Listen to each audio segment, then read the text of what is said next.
आपने कॉइन से टॉस तो हमेशा देखा होगा, लेकिन आज आपको दिखाते हैं बैट से टॉस कैसे होता है और एक ऐसा सुपर ओवर दिखाते हैं जो कि मेडन डाला गया था। और जिस एबी डिविलियर्स को आप ताबड़तोड़ बैटिंग के लिए जानते हैं, आज आपको उनकी सबसे स्लो इनिंग दिखाते हैं। सो बिना किसी देरी के शुरू करते हैं 1 in a ट्रिलियन मोमेंट्स का पार्ट 6। नंबर 12। क्रिकेट इंडस्ट्री में ऐसे गिने चुने खिलाड़ी हैं जो कि कभी कभार बॉल को स्टेडियम के बाहर मार पाते हैं, लेकिन क्या आप जानते हो कि इस मैच में सौरव गांगुली ने सिर्फ 2 ओवर्स के अंदर 1 नहीं 2 नहीं बल्कि 3 बार बॉल को स्टेडियम के बाहर मार दिया था और सिर्फ 2 ओवर्स के अंदर अंपायर को 3 बार नया बॉल मंगवाना पड़ा था।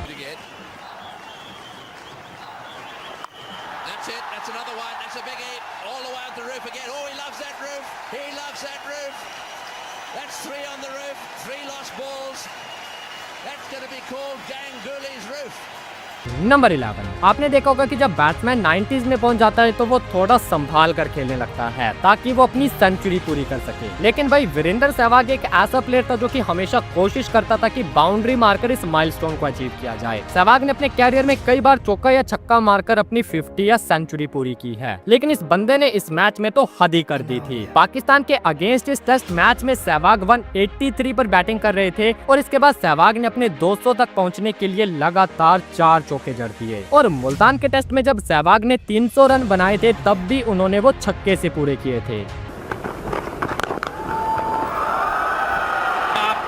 There it is. Huge six. 300. And can you believe it? He got a 100 with a 6. He ramped it over third man. He made his mind up. The audacity to think about just launching one over deep mid on. Number 10। Cricket में West Indies की team अपने अनोखे अंदाज की वजह से हमेशा चर्चा में रहती है। वेस्ट इंडियन खिलाड़ी फील्ड पर हमेशा कुछ न कुछ ऐसा करते रहते हैं जिसे देखकर सबको मजा भी आता है, लेकिन कभी कभी उनकी हरकतें सबको हैरान भी कर देती हैं। जैसे किसी मोमेंट को देख लो जब बीबीएल के एक मैच में एंड्रे रसल बैटिंग करने के लिए आते हैं एक अजीबोगरीब बैट लेकर। इस बैट पर पिंक कलर का स्टिकर लगा था एंड नीचे से ये बैट पूरी तरह से ब्लैक था, लेकिन इस मैच के बाद ही एंड्रे रसल के इस बैट को बैन कर दिया गया था क्योंकि इस बैट से डिस्ट्रैक्शन हो रही थी। नंबर 9। अक्सर जब भी मूवी या गाने में कोई डांस सीन आता है तो उसमें सभी लोगों को अपनी सिंक्रोनाइजेशन के लिए अपने स्टेप्स की टाइमिंग मैच करनी होती है, क्योंकि जब टाइमिंग मैच होती है तभी वो डांस स्टेप क्लीन नजर आता है। अब भाई मैं आपको एक ऐसी वीडियो क्लिप दिखाऊंगा जो कि फ्री स्टाइल सिंक्रोनाइज्ड है, यानी कि हम बिना प्रैक्टिस के ही टाइमिंग मैच हो गई थी। पाकिस्तान और वेस्ट इंडीज का मैच था जिसमें वेस्ट इंडीज के इस बैटर ने ये शॉट खेला और बॉल बाउंड्री की तरफ चला गया, लेकिन बॉल के पीछे पाकिस्तान के 2 खिलाड़ी भागे, एक थे शाहिद अफरीदी और दूसरे थे उमर गुल। और भाई पता नहीं कैसे इस बॉल को पकड़ने के लिए ये दोनों खिलाड़ी एक परफेक्ट टाइमिंग पर स्लाइड करते हैं और इनकी स्लाइड की जो सिंक्रोनाइजेशन थी वो इतनी गजब की थी कि भाई आप खुद देख लो। Also deep mid wicket. Right, he's moving a lot. He's hitting the gap. So who's to complain? That should be good for 2 here. Either Freedy, both go down. No, one of you's got to be up for the throw. It's like watching synchronized swimming. Number 8। अब ये वाला जो moment है ये rare तो है ही, लेकिन इसके साथ ही आपको फनी भी लगेगा और थोड़ा सा एम्बैरेसिंग भी। बात है करीबन 1990 की, जब एडिलेड में पाकिस्तान और श्रीलंका के बीच एक मैच चल रहा था। आजकल तो आप देखते होंगे कि बाउंड्री लाइन के लिए ये रोप लगाई गई होती है और इस रोप और फेंसिंग के बीच काफी गैप भी छोड़ा जाता है, लेकिन पहले के टाइम में पूरे ग्राउंड को प्ले में लिया जाता था और जो फेंसिंग होती है वही बाउंड्री लाइन भी हुआ करती थी, जो कि इस मैच में भी था। अब इस मैच में श्रीलंका के एक बैट्समैन ने ये स्वीप शॉट खेला और बॉल बाउंड्री की तरफ जा रहा था। बॉल के नीचे पाकिस्तान के सईद अनवर आ रहे थे और वो कैच पकड़ने के चक्कर में बाउंड्री लाइन को ही भूल गए। जैसे ही सईद अनवर ने कैच पकड़ने के लिए पीछे की तरफ जंप किया, वैसे ही वो बॉल के साथ इस बाउंड्री फेंसिंग के पीछे पलट गए और उनका जो ट्राउजर था वो फेंसिंग के ऊपर ही लटका रह गया।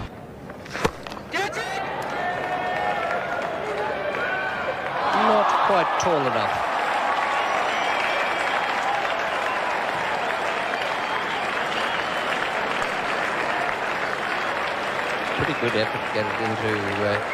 नंबर 7। अब इस वीडियो को आप ध्यान से देखना। ये मोमेंट है इंडिया वर्सेस इंग्लैंड के बीच हुए 2011 टेस्ट मैच का। इससे पहले की आखिरी बॉल थी, ओवेन मॉर्गन 18 पर बैटिंग कर रहे थे और इयान बेल का स्कोर था 137। ईशांत शर्मा की लास्ट बॉल पर मॉर्गन ने ये शॉट खेला और रन लेने के लिए भागने लगे। बॉल बाउंड्री की तरफ जा रहा था, लेकिन प्रवीण कुमार ने डाई मारकर बॉल को रोकने की कोशिश करी, बट प्रवीण कुमार को लगा कि शायद वो बॉल को रोक नहीं पाए और बॉल बाउंड्री से टच हो गया। तो प्रवीण कुमार ने आराम से बॉल को उठाया और कीपर की तरफ थ्रो कर दिया। अब जो बैट्समैन थे उन्होंने भी यही समझा कि शायद बॉल जो है वो बाउंड्री से टच हो गया है। तो ऐसे में इयान बेल जो कि चौथे रन के लिए भाग रहे थे, वो भागते हुए बीच में आकर रुक गए और वापस ड्रेसिंग रूम की तरफ जाने की तैयारी करने लगे, क्योंकि टी से पहले की ये लास्ट बॉल थी। लेकिन तभी wicket keeper MS Dhoni run out के लिए अपील करते हैं। अब यहाँ एक्चुअल में हुआ क्या, वो थोड़ा स्लो मोशन में देखते हैं। प्रवीण कुमार के इस एफर्ट ने बॉल को रोक लिया था और बॉल बाउंड्री से टच नहीं हुआ था। इयान बेल रन लेने के लिए अपनी क्रीज छोड़कर आए थे और बॉल अभी तक डेड नहीं हुआ था, और जैसे ही धोनी के पास थ्रो आई तो उन्होंने बेल्स को गिरा दिया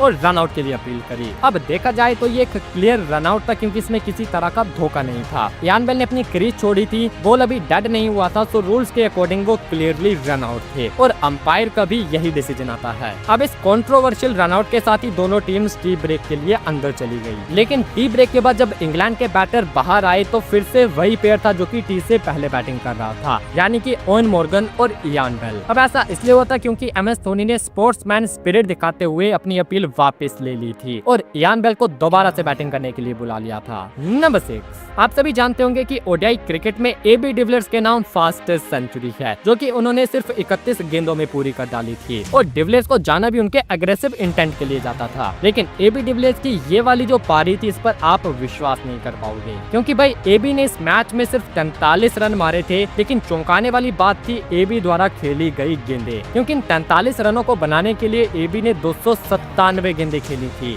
वेल ये पारी 2015 में खेले गए इंडिया वर्सेस साउथ अफ्रीका के चौथे टेस्ट मैच की, जिसमें साउथ अफ्रीका के सामने इंडिया ने 481 का टारगेट सेट करा था और इंडियन पिचेस पर इस टारगेट को चेस करना ऑलमोस्ट इम्पॉसिबल था, क्योंकि इंडियन स्पिनर्स को काफी ज्यादा मदद मिल रही थी। तो साउथ अफ्रीकन टीम शुरू से इस मैच को ड्रॉ करने के लिए खेल रही थी और इसी वजह से डिविलियर्स ने 297 गेंदें खेलकर सिर्फ 43 रन मारे थे। हालांकि उनकी ये पारी मैच को बचा नहीं पाई और इंडिया 337 रनों से इस मैच को जीत गई थी। नंबर 5, अब ये जो कोइंसिडेंस है ना भाई, ये आपके दिमाग की नसों को हिला कर रख देगा। 2018 में अफगानिस्तान और जिम्बाब्वे के बीच एक सीरीज खेली गई और इस सीरीज के फर्स्ट ओडीआई मैच का स्कोर कार्ड देखो। अफगानिस्तान ने 5 विकेट खोकर 333 रन बना दिए थे और फिर इस टारगेट को चेस करते हुए जिम्बाब्वे 179 पर ऑल आउट हो गई थी और अफगानिस्तान ने इस मैच को 154 रनों से जीत लिया था। आई नो कि इसमें ऐसा कोई खास कोइंसिडेंस नहीं छुपा, लेकिन आप इस सीरीज के दूसरे ओडीआई मैच का स्कोर कार्ड देखो। इस बार जिम्बाब्वे ने पहले बैटिंग करी और 5 विकेट के नुकसान पर 333 रन बना दिए और भाई पता नहीं कैसे, लेकिन चेस करते हुए अफगानिस्तान को भी जिम्बाब्वे ने 179 पर ही ऑल आउट कर दिया था और इस मैच को भी उन्होंने 154 रनों से ही जीता था। मतलब भाई आप खुद सोचो कि इससे परफेक्ट रिवेंज मोमेंट भला क्या हो सकता है। नंबर 4, साल 2002 में इंडिया और वेस्ट इंडीज के बीच एक टेस्ट सीरीज खेली जा रही थी। इस सीरीज के चौथे मैच में वेस्ट इंडियन फास्ट बॉलर मॉब डिलन की ये बाउंसर सीधा जाकर अनिल कुंबले के जबड़े पर लगती है। ये बॉल इतना तेज जाकर लगा जिससे अनिल कुंबले का जबड़ा टूट गया और मुंह से काफी ज्यादा खून बहने लगा। अब इस चोट के बाद शायद कुंबले इस मैच में आगे खेल नहीं पाएंगे, हर किसी ने यही सोचा था। लेकिन जब इंडिया की बॉलिंग आई तो अनिल कुंबले टूटे हुए जबड़े के साथ वापस मैदान में आ गए। टूटे जबड़े के साथ अनिल कुंबले ने 14 ओवर्स डाले और सबसे इम्पोर्टेंट ब्रायन लारा का विकेट भी लिया। नंबर 3, किसी भी बॉलर के लिए सबसे मुश्किल काम है सुपर ओवर डालना, लेकिन क्या आपने कभी किसी सुपर ओवर को मेडन होते देखा है? वेल अगर नहीं तो सुनील नारायण का ये ओवर देखो। कैरिबियन प्रीमियर लीग का जब ये मैच टाई हो गया तो डिसाइडर के लिए सुपर ओवर खेला गया। ये टीम पहले बैटिंग करके सुपर ओवर में 11 रन बना देती है। अब इनकी तरफ से बॉलिंग डालने के लिए आते हैं सुनील नारायण और उनके सामने थे निकोलस पूरन। नारायण की पहली 4 गेंदें इतनी टर्न हुई कि पूरन एक भी बॉल को अपने बैट से नहीं खेल पाए।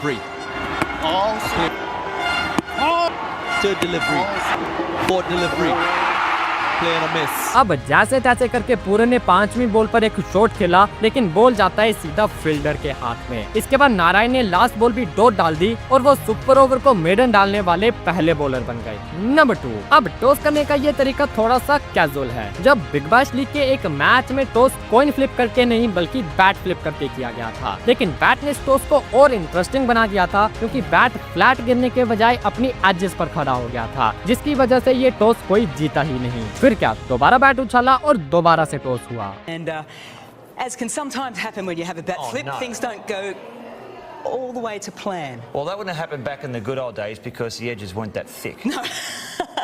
So they had to go again, which is A-OK, and then it did falling the way. And number 1, cricket field पर ओपोनेंट्स के बीच फाइट होना अक्सर आम सी बात होती है, लेकिन यही फाइट रेयर बन जाती है जब ये एक ही टीम के खिलाड़ियों के बीच हो जाए, और वो भी बीच मैदान में। ऐसे ही कुछ हुआ था सुरेश रैना और रविंद्र जडेजा के बीच, जो कि किसी बात के लिए बीच मैदान में हाथापाई पर उतर आए थे। अब वो बात क्या थी वो हमने इस वीडियो में बता रखी है, लेकिन पहले ये वाली वीडियो एक ऐसे दोस्त को शेयर करो जो कि क्रिकेट का डाई हार्ड फैन है।